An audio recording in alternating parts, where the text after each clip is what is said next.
Mexican President Claudia Sheinbaum was talking about yesterday's move from the Trump administration to formally list several cartels as terrorist organizations. And she said that Mexico would never tolerate any sort of military action in Mexico without their full support and cooperation. Basically, if the United States decides to do something on their own without Mexico's involvement, that they would respond to that. And that's been the case pretty much the whole time they've held that same stance. Now, I've talked about it before. Donald Trump said they were floating this idea of maybe soft invasions, or at least somebody in the Trump administration was talking about that they were talking about this idea of a soft invasion using military strikes to go against the cartels and take them down.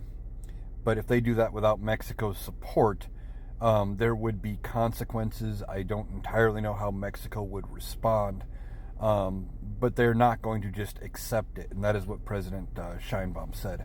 Now, for his part, the head of DOGE, or maybe the not head of DOGE, depends on what day of the week you ask and what document you look at.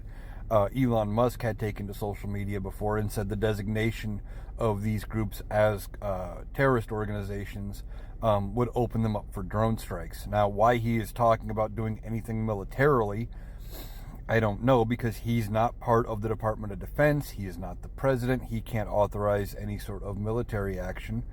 But of course, he thinks he's bigger than he is, and he's trying to call a lot of the shots. Now, we will see how Donald Trump handles this designation. So far, we have not heard of any official plans for them to do anything other than this designation.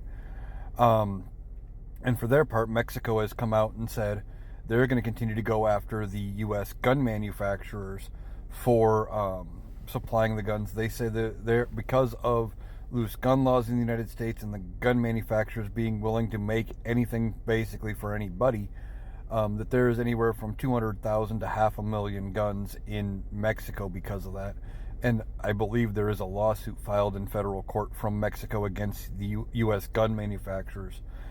No idea what the status of that lawsuit is.